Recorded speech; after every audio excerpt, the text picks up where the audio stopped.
नमस्कार दोस्तों, आपका स्वागत है आपके अपने चैनल स्टडी वाइन्स ऑफिशियल पर। तो आज की इस वीडियो में हम फिज़िक्स का इम्पोर्टेंट टॉपिक प्रकाश के बारे में पढ़ेंगे, जिसमें हम देखेंगे कि प्रकाश क्या होता है, इसकी प्रॉपर्टीज़ क्या हैं, इसके स्रोत कौन से हैं और इसके बाद में हम प्रकाश का परावर्तन, अपवर्तन, पूर्ण आंतरिक परावर्तन, वर्ण विक्षेपण, इनके सब के बारे में पढ़ेंगे।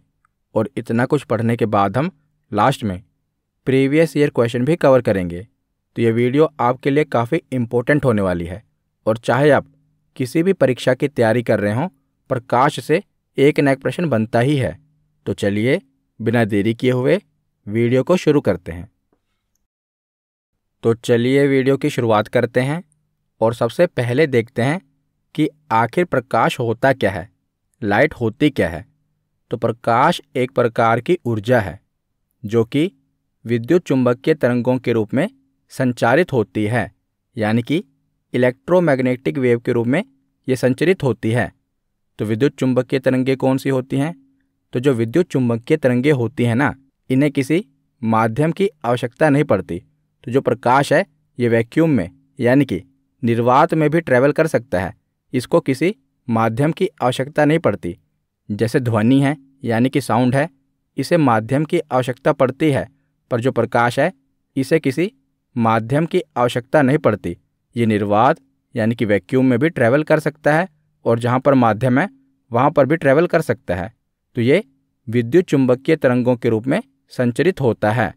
और प्रकाश एक ऊर्जा का रूप है जो खुद तो अदृश्य है यानी कि इनविजिबल है, परंतु अन्य वस्तुओं को ये दृश्यमान बनाता है। प्रकाश की उपस्थिति में ही हम दूसरी वस्तुओं को देख सकते हैं। तो जीवधारियों की आंखें प्रकाश के प्रति संवेदनशील होती हैं और उसकी उपस्थिति में ही वो वस्तुओं को देख सकते हैं। जब किसी वस्तु पर किरणें पड़ती हैं तो वे उस वस्तु से टकराकर आंखों पर परावर्तित होती हैं और आंखों के पीछे उस वस्तु का प्रतिबिंब बनता है, जिस कारण क्या होता है कि हम उस वस्तु को देख पाते हैं। तो जो प्रकाश की किरणें होती हैं ये वस्तु पर पड़ती हैं और वस्तु से टकराकर ये हमारी आंखों पर परावर्तित होती हैं और हमारी आंखों के पीछे उस वस्तु का प्रतिबिंब बनता है, जिस कारण हम उस वस्तु को देख पाते हैं। तो प्रकाश की प्रकृति और उसके गुणों के अध्ययन से संबंधित विज्ञान को प्रकाशिकी कहा जाता है। तो सबसे पहले हम प्रकाश के गुण देखते हैं। तो प्रकाश एक सरल रेखा में गतिमान होता है, यानी कि स्ट्रेट लाइन में गतिमान होता है और प्रकाश के इसी गुण के कारण सूर्य ग्रहण एवं चंद्र ग्रहण जैसी भौगोलिक परिघटनाएं होती हैं। तो प्रकाश एक तरंग भी है और एक कण भी है।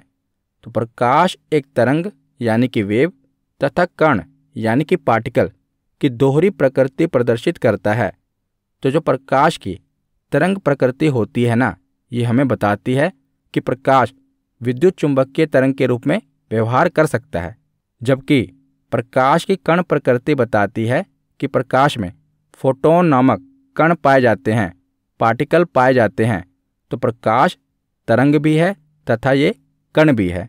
तो प्रकाश का तरंग सिद्धांत किसने दिया था, ये इम्पोर्टेंट है। तो जर्मन विद्वान हाइगेंस ने सन 1678 ईस्वी में प्रकाश का तरंग सिद्धांत दिया था। तो ये एग्जाम में पूछा जाता है कि प्रकाश का तरंग सिद्धांत किसने दिया था? तो हाइगेंस ने दिया था।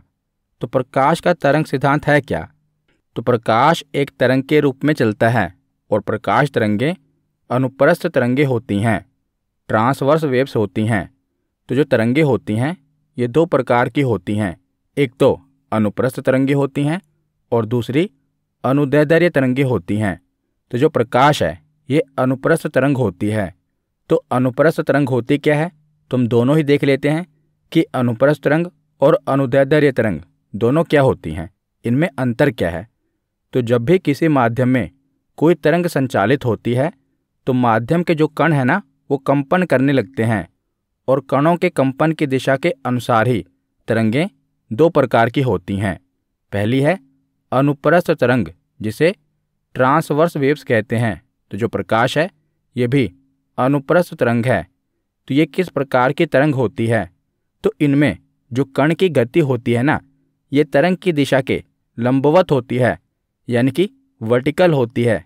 जैसे एक रस्सी है, इसका एक सिरा आप कहीं पर बांध देते हैं और दूसरे सिरे से इसको झटकते हैं, तो कैसे एक वेव बनती है ना, उसी को क्या कहेंगे? अनुप्रस्थ तरंग कहेंगे। जैसे आप ये देख रहे हैं, ये क्या है? ट्रांसवर्स वेव्स है। इसमें कण की गति ऊपर नीचे आप देख रहे हैं ना कि क्या है? लंबवत होती है, तो ये ट्रांसवर्स वेव्स है। और अनुदैर्ध्य तरंग क्या होती है? लॉन्गिट्यूडनल वेव क्या होती है? तो इसमें जो कण की गति होती है, ये तरंग की दिशा की ओर होती है। जैसे स्प्रिंग होती है, उसको हम दबाते हैं, तो जो कण की गति है वो किस ओर होती है? तरंग की दिशा की ओर ही होती है। जैसे आप देख रहे हैं, यह है लॉन्गिट्यूडनल वेव। तो दो प्रकार की वेव होती हैं, ट्रांसवर्स वेव और लॉन्गिट्यूडनल वेव। तो जो प्रकाश है, ये कौन सी वेव है? ये एग्जाम में पूछा गया है। तो प्रकाश ट्रांसवर्स वेव है, यानी कि अनुप्रस्थ तरंग है। तो ये तो प्रकाश का तरंग सिद्धांत हो गया। हमने पढ़ा था कि प्रकाश तरंग भी है और कण भी है। अब हम प्रकाश का कणिका सिद्धांत देख लेते हैं, जो कि न्यूटन ने दिया था। तो न्यूटन ने बताया था कि प्रकाश का निर्माण छोटे छोटे प्रत्यस्थ और हल्के कणों से होता है, जिन्हें कणिकाएं कहा जाता है। और प्रत्येक प्रकाश स्रोत अनगिनत छोटे छोटे तथा हल्के कण उत्सर्जित करता है, और इन कणों को ही कणिकाएं कहा गया है। तो किसी समांग माध्यम में जो ये कणिकाएं होती हैं, ये प्रकाश के वेग से सरल रेखाओं में चलती हैं तथा अपने साथ गतिज ऊर्जा भी लेकर चलती हैं।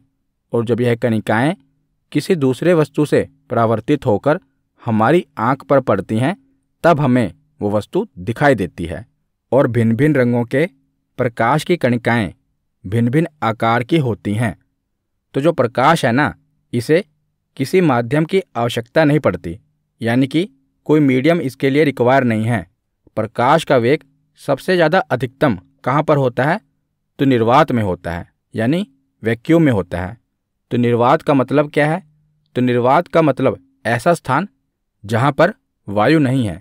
जैसे अंतरिक्ष, अंतरिक्ष क्या है? वैक्यूम है। तो प्रकाश का वेग सबसे अधिकतम कहाँ पर होता है? तो निर्वात में होता है। और अंतरिक्ष में कोई माध्यम नहीं है, कोई वायुमंडल नहीं है, न वायु है, फिर भी वहाँ पर जो लाइट है ट्रेवल करती है। तो इसीलिए प्रकाश को किसी माध्यम की आवश्यकता नहीं पड़ती।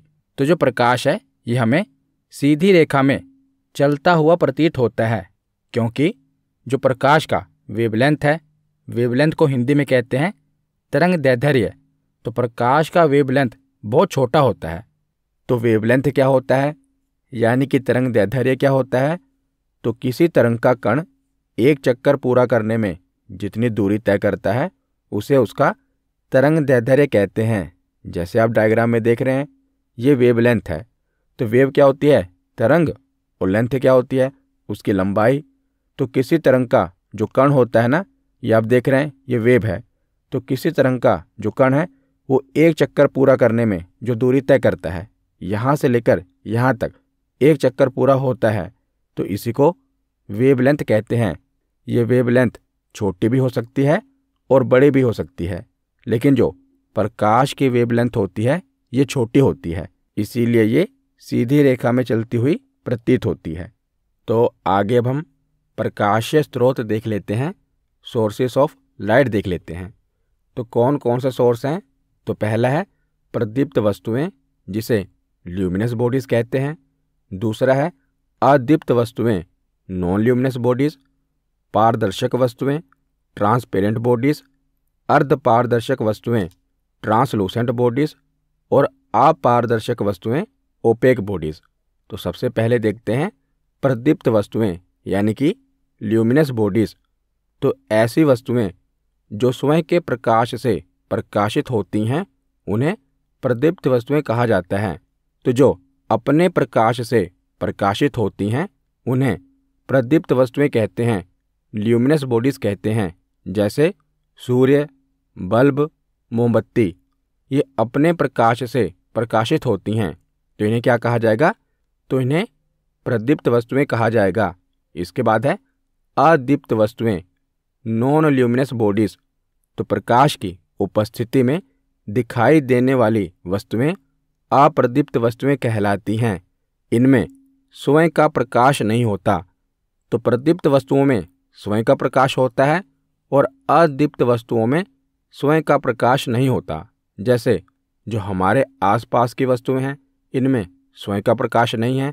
चंद्रमा के पास भी स्वयं का प्रकाश नहीं है। चंद्रमा के पास अपनी रोशनी नहीं है।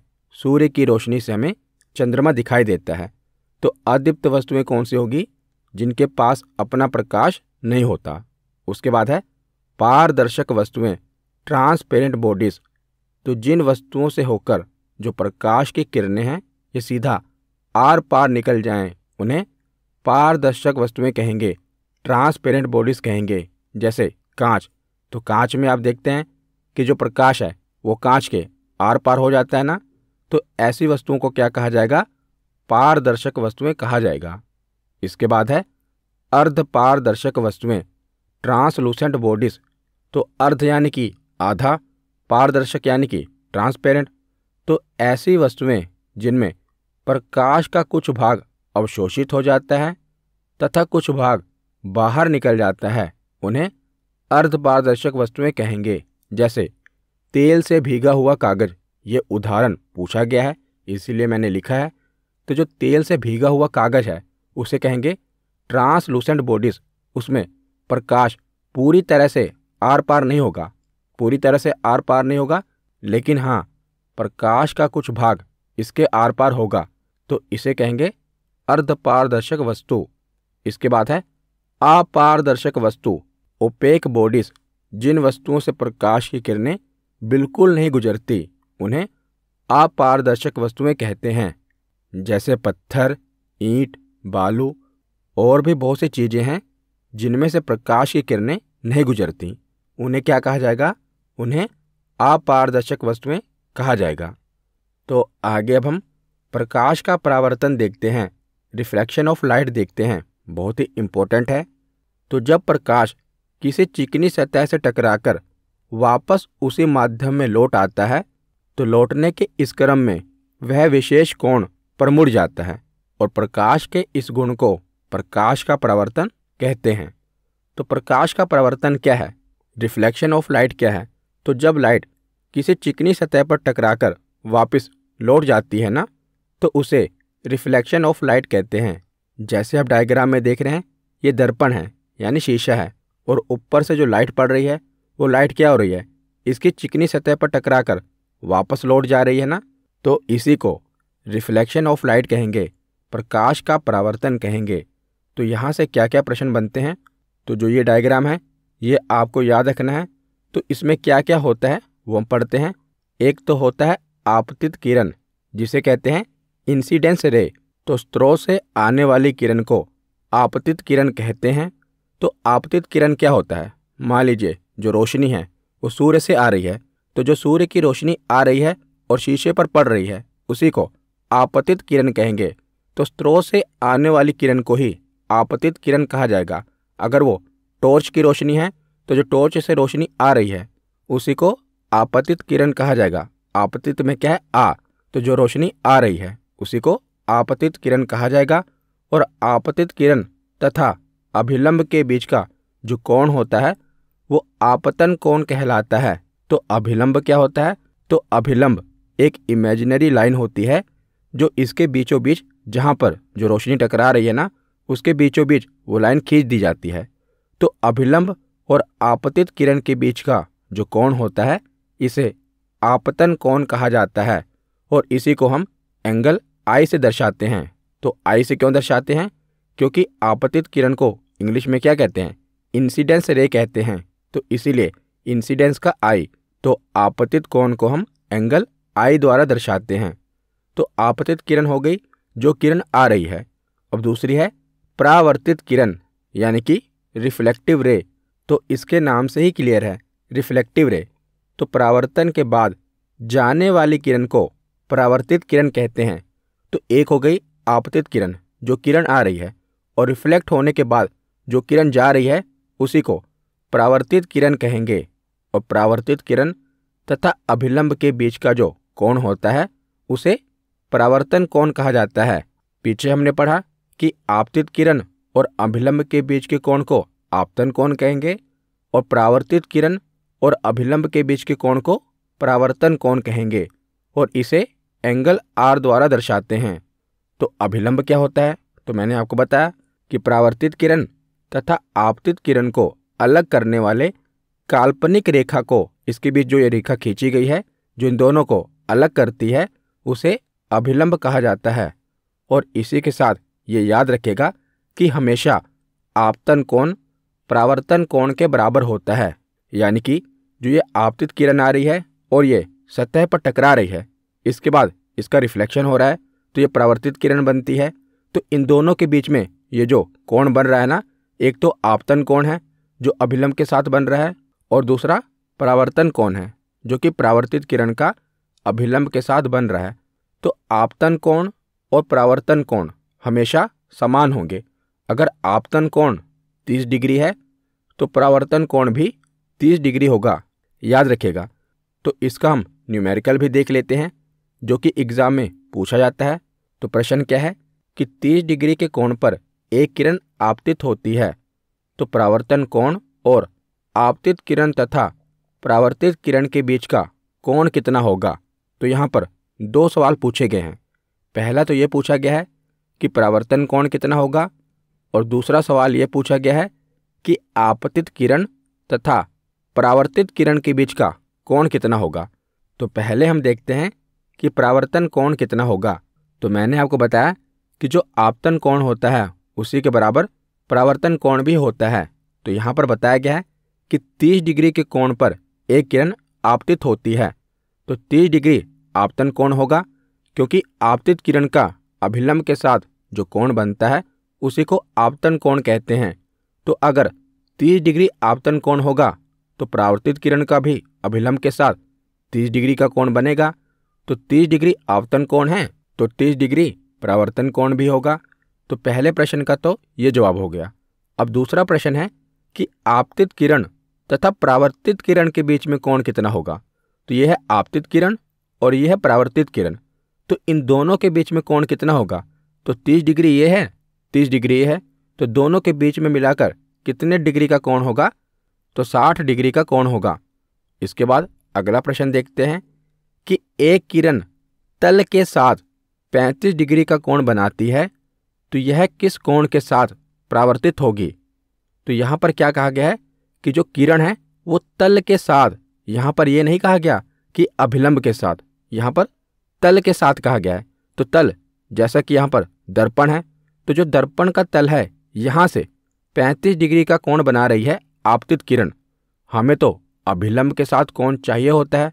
तो अगर 35 डिग्री का कोण बना रही है तो अभिलंब के साथ कितना कोण बनेगा।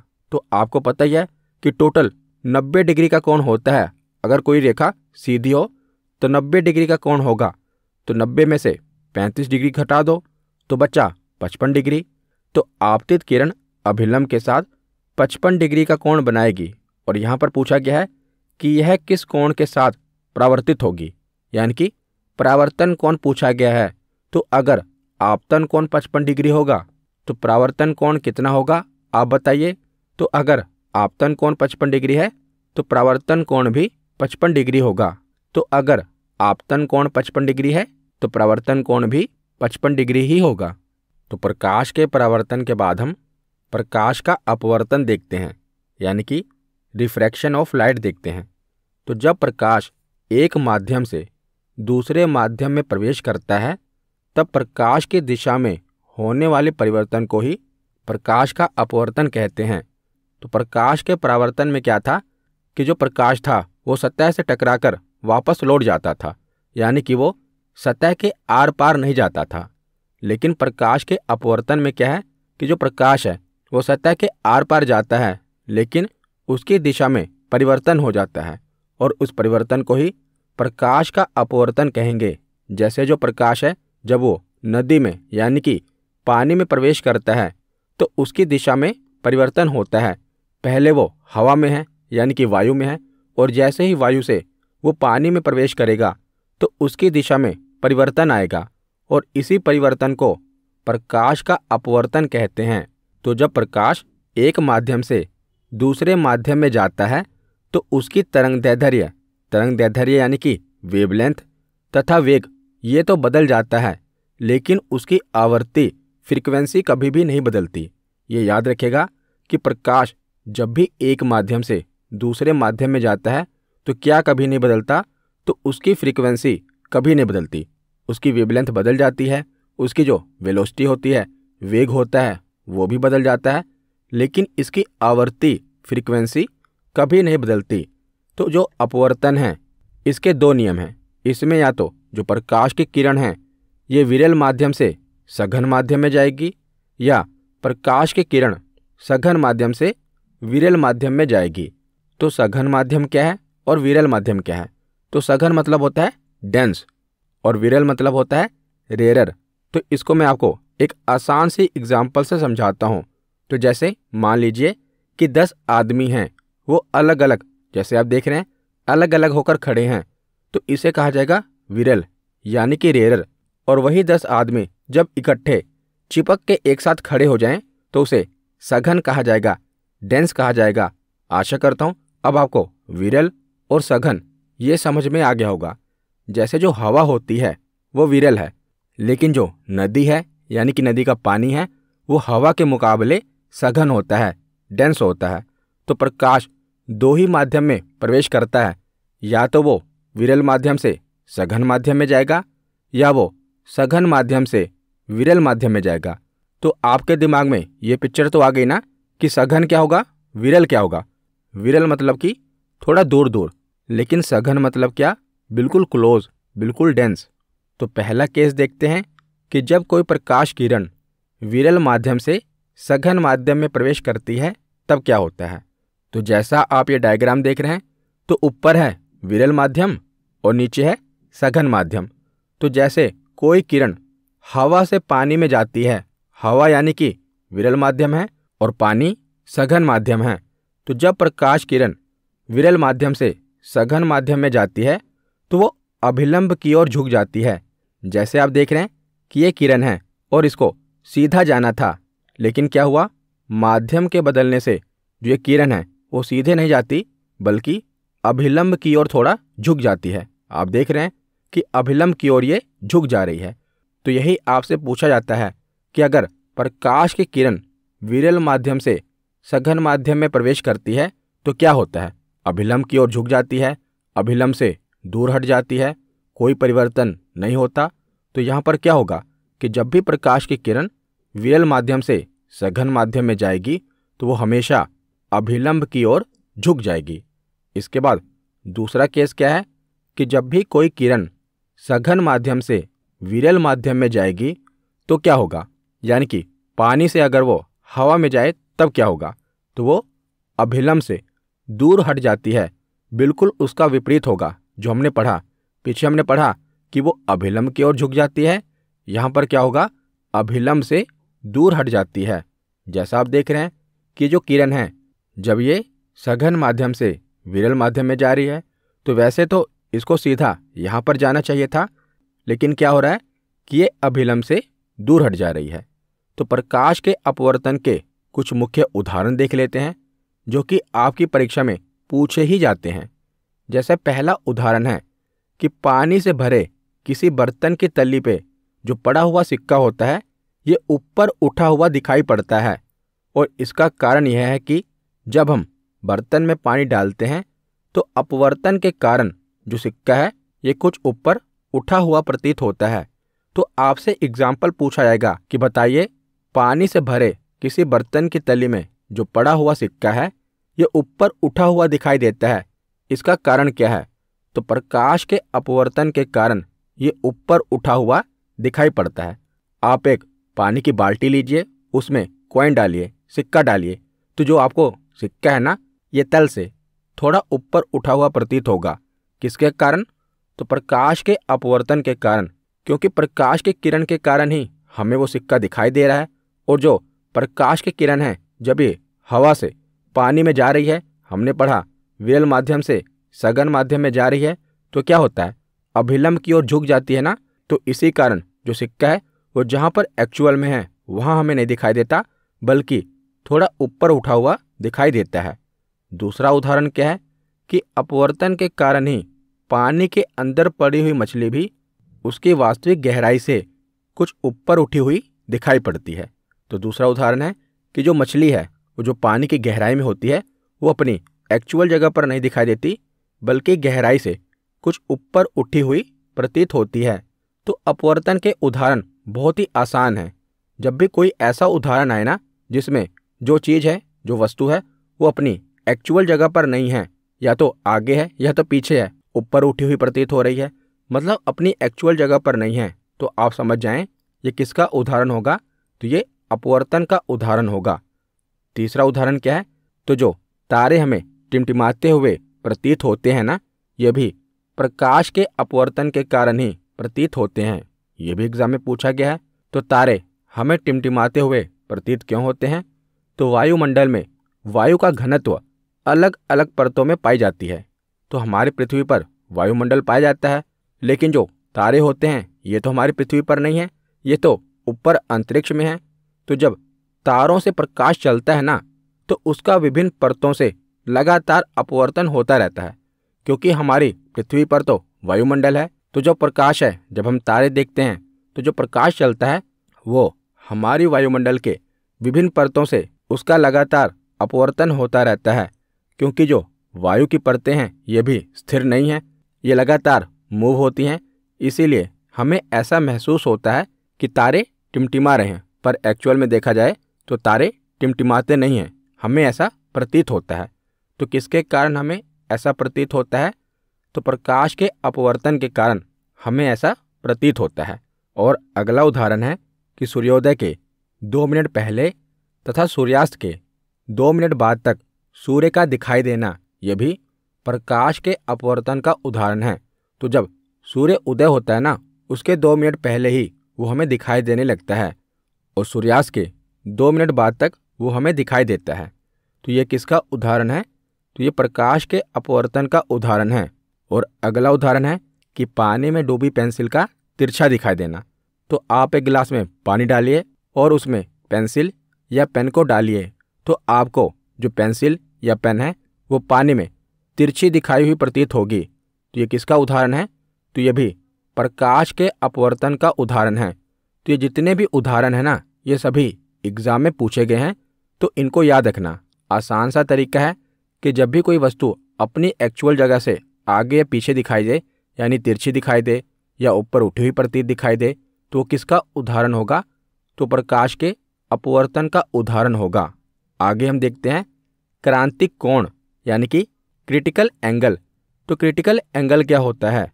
तो जब प्रकाश की किरणें सघन माध्यम से विरल माध्यम में प्रवेश करती हैं, यानी कि डेंस मीडियम से रेयर मीडियम में प्रवेश करती हैं, तो उनके अभिलंब पर आपतन कोण का वह मान जिसके लिए उनके अपवर्तन कोण का मान 90 डिग्री होता है, उसे क्रांतिक कोण कहलाता है।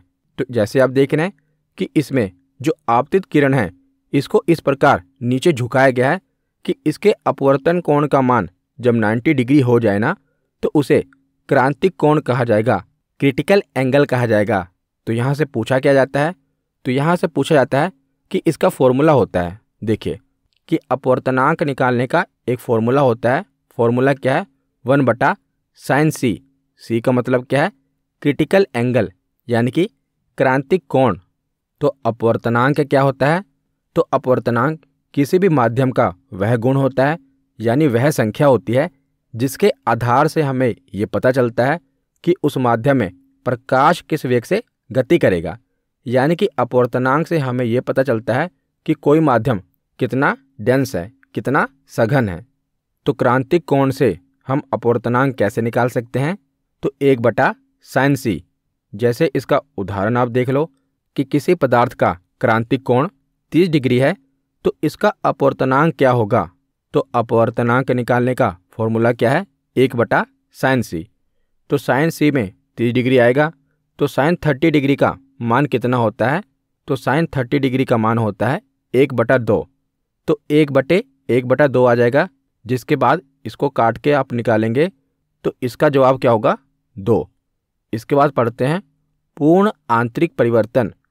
टोटल इंटरनल रिफ्लेक्शन, तो प्रकाश की किरणों के द्वारा सघन माध्यम से विरल माध्यम में प्रवेश करते समय यदि आपतन कोण का मान क्रांतिक कोण से अधिक हो जाए तो प्रकाश किरणें विरल माध्यम में प्रवेश नहीं करती, बल्कि पूर्णतः परावर्तित होकर सघन माध्यम में हो जाती हैं। और इसी परावर्तन के कोण को पूर्ण आंतरिक परिवर्तन कहा जाता है।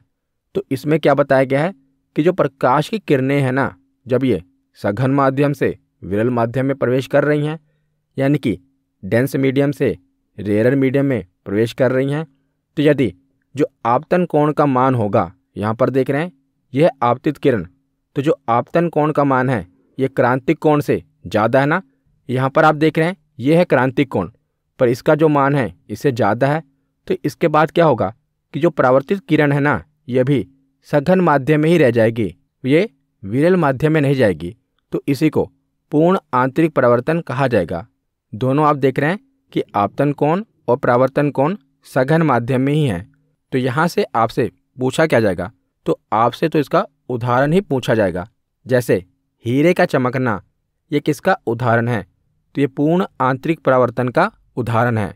तो ज़्यादातर जो भी वस्तुएं चमकीली या चमकदार होंगी ना, वो पूर्ण आंतरिक परावर्तन का उदाहरण होंगी। तो जैसे हीरे का चमकना किसका उदाहरण है, पूर्ण आंतरिक परावर्तन का। कांच का चटका हुआ भाग चमकीला दिखाई देना, कभी आपने देखा होगा कि जब कांच टूट जाता है ना, तो जो उसका टूटा हुआ भाग होता है, चटका हुआ भाग होता है, वो बाकी कांच से ज़्यादा चमकता हुआ प्रतीत होता है। किसके कारण, पूर्ण आंतरिक परावर्तन के कारण। तीसरा उदाहरण है कि पानी में पड़ी हुई परख नली चमकीली दिखाई देना, यह भी पूर्ण आंतरिक परावर्तन का उदाहरण है। उसके बाद है प्रकाशिक तंतु, जिसे हम ऑप्टिकल फाइबर कहते हैं। तो जो ऑप्टिकल फाइबर होता है ना, यह भी पूर्ण आंतरिक परावर्तन के सिद्धांत पर काम करता है।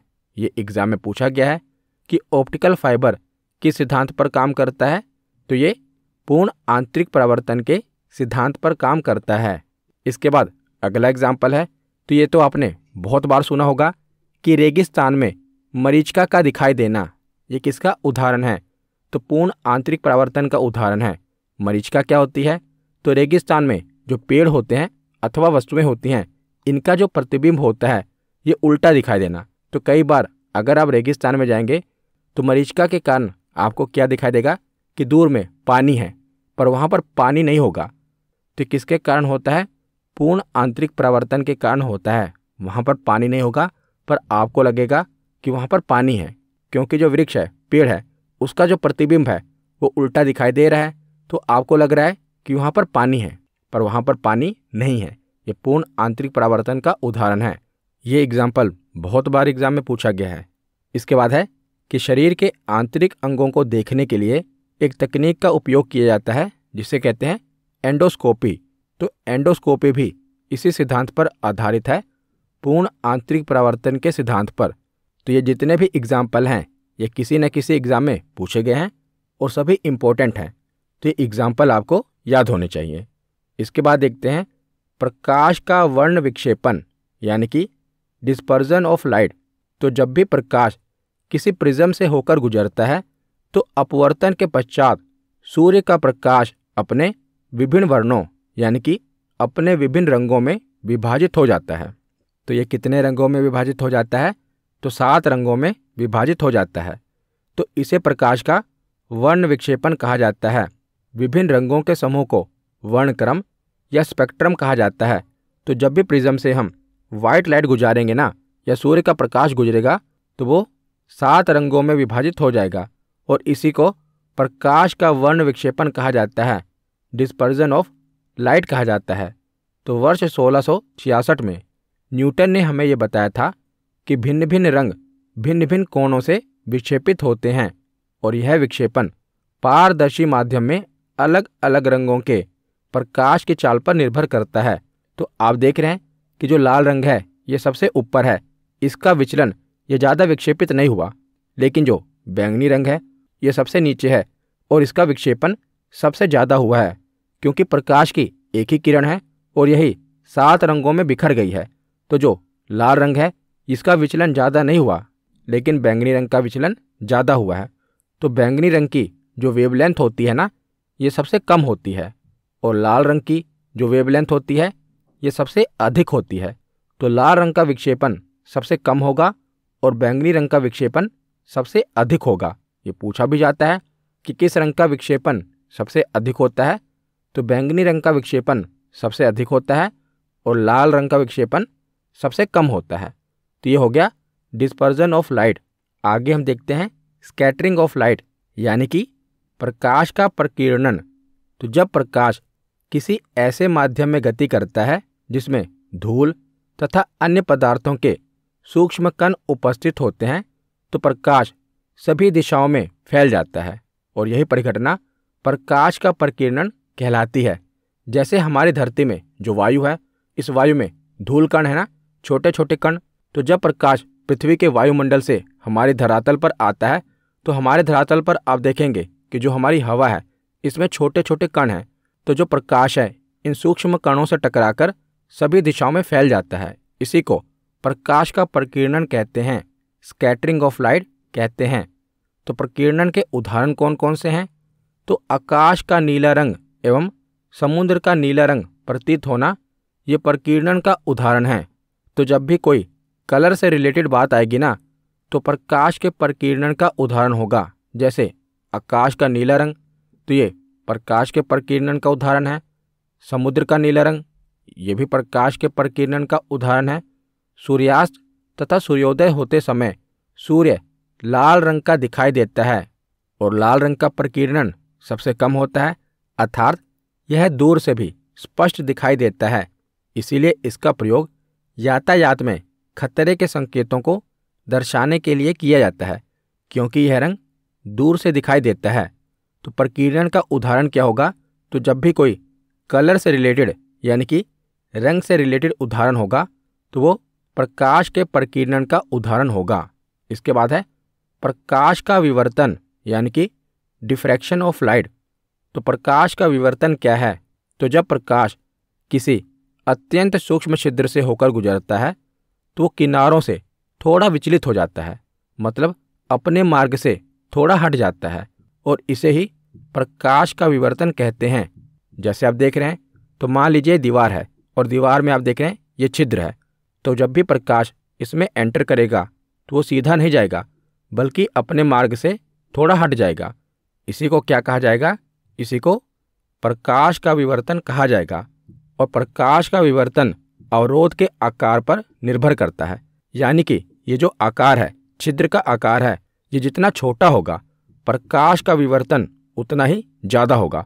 तो हमेशा प्रकाश का विवर्तन अवरोध के आकार पर निर्भर करता है। तो यहाँ पर हमारा थ्योरी सेक्शन कंप्लीट होता है। अब हम प्रीवियस ईयर क्वेश्चन देखते हैं। तो पहला प्रश्न है कि प्रकाश की तरंग किस प्रकार की तरंग है? अनुप्रस्थ तरंग है, अनुदैर्ध्य तरंग है, या दोनों तरह की है? तो जो प्रकाश की तरंगे होती हैं ये अनुप्रस्थ तरंगे होती हैं। तो इसका सही जवाब क्या होगा? Option A. अगला प्रश्न है कि प्रकाश का तरंग सिद्धांत किसके द्वारा प्रस्थापित किया गया था? तो प्रकाश का तरंग सिद्धांत किसने दिया था? तो हाइगेंस के द्वारा ये सिद्धांत दिया गया था। तो इसका सही जवाब क्या होगा? Option B.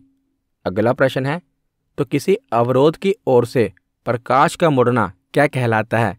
तो किसी अवरोध से जो प्रकाश मुड़ जाता है वो क्या कहलाएगा? उसे प्रकाश का विवर्तन कहते हैं। तो ऑप्शन बी इसका सही जवाब है। अगला प्रश्न है कि प्रकाश के चिकने पृष्ठ से टकराकर वापस लौटने की घटना को क्या कहते हैं? तो जब प्रकाश किसी चिकनी सतह से टकराकर वापस लौट जाता है तो उसे रिफ्लेक्शन ऑफ लाइट कहते हैं, प्रकाश का परावर्तन कहते हैं। तो इसका सही जवाब क्या होगा? Option B. अगला प्रश्न है कि एक काटा हुआ हीरा क्यों जगमगाता है? यानी कि एक तराशा हुआ हीरा क्यों जगमगाता है? तो ये पूर्ण आंतरिक परावर्तन के कारण जगमगाता है। तो इसका सही जवाब क्या होगा? Option C. अगला प्रश्न है कि पानी से भरे किसी बर्तन में पड़ा हुआ सिक्का किस कारण थोड़ा उठा हुआ प्रतीत होता है? तो सिक्का किस कारण उठा हुआ प्रतीत होता है? तो मैंने आपको बताया कि जब भी कोई वस्तु अपनी जगह से थोड़ी उठी हुई या तिरछी प्रतीत हो तो वो किसका उदाहरण होगा? तो वो प्रकाश के अपवर्तन का उदाहरण होगा? तो इसका सही जवाब है ऑप्शन बी, प्रकाश के अपवर्तन के कारण जो पानी में पड़ा सिक्का होता है वो थोड़ा उठा हुआ प्रतीत होता है। अगला प्रश्न है कि किसके कारण आकाश नीला दिखाई पड़ता है? तो कलर से रिलेटेड कुछ भी आ जाए तो किसके कारण होता है? प्रकीर्णन के कारण होता है। तो इसका सही जवाब है ऑप्शन सी। अगला प्रश्न है कि इंद्रधनुष के किस रंग का विक्षेपण अधिक होता है? तो कौन सा रंग है जिसका विक्षेपण सबसे अधिक होता है? तो बैंगनी रंग का विक्षेपण सबसे अधिक होता है और लाल रंग का विक्षेपण सबसे कम होता है। तो यहाँ पर पूछा गया है कि किसका विक्षेपण सबसे अधिक होता है? तो इसका सही जवाब है बैंगनी रंग का, ऑप्शन ए इसका सही जवाब है। अगला प्रश्न है कि निम्न में से क्या वायुमंडलीय अपवर्तन का परिणाम नहीं है? तो यहाँ पर यह पूछा गया है कि जो उदाहरण है इसमें से अपवर्तन का उदाहरण कौन सा नहीं है? तो पहला उदाहरण है कि सूर्य का अपने वास्तविक उदय से 2 या 3 मिनट पहले दिखाई पड़ना, तो ये तो अपवर्तन का उदाहरण है। दूसरा उदाहरण है कि सूर्य का सूर्यास्त के समय लाल दिखाई देना, तो ये गलत है। मैंने आपको बताया कि कलर से रिलेटेड कुछ भी आए तो वो प्रकीर्णन का उदाहरण होगा। तो ये ऑप्शन सही है क्योंकि यहाँ पर पूछा गया है कि कौन सा अपवर्तन का परिणाम नहीं है। तो ऑप्शन बी अपवर्तन का परिणाम नहीं है। ऑप्शन सी में देखा जाए तो रात के समय तारों का टिमटिमाना ये अपवर्तन का उदाहरण है। और ऑप्शन डी सूर्य का आकाश में अपने वास्तविक ऊंचाई से ज़्यादा ऊंचाई पर दिखाई देना, ये भी अपवर्तन का उदाहरण है। लेकिन ऑप्शन बी अपवर्तन का उदाहरण नहीं है। तो इसका सही जवाब क्या होगा? Option B. अगला प्रश्न है कि प्रिज्म में प्रकाश के विभिन्न रंगों का विभाजन क्या कहलाता है? तो प्रिज्म में जो प्रकाश के विभिन्न रंगों का विभाजन होता है ये प्रकाश का वर्ण विक्षेपण कहलाता है। इसका सही जवाब क्या होगा? Option D. अगला प्रश्न है कि सबसे कम तरंग दैर्ध्य वाला प्रकाश होता है, तो प्रकाश का कौन सा रंग है जो सबसे कम तरंग दैर्ध्य वाला होता है? तो इसका सही जवाब है बैंगनी। जो सबसे कम तरंग दैर्ध्य वाला होगा उसका विक्षेपण सबसे ज़्यादा होगा। तो बैंगनी रंग इसका सही जवाब है। आज का आखिरी प्रश्न है कि प्रकाश का रंग निश्चित किया जाता है, तो प्रकाश का रंग किससे निश्चित होता है? तो अभी मैंने आपको बताया कि वेग के द्वारा, आयाम के द्वारा, तरंग दैर्ध्य के द्वारा या आवर्ती के द्वारा। तो जो प्रकाश का रंग होता है ये उसके वेवलेंथ के द्वारा डिसाइड होता है, तरंग दैर्ध्य के द्वारा डिसाइड होता है। तो इसका सही जवाब होगा ऑप्शन सी। तो आज की वीडियो यहीं पर ख़त्म होती है। कैसी लगी ये वीडियो कमेंट सेक्शन में ज़रूर बताना। धन्यवाद।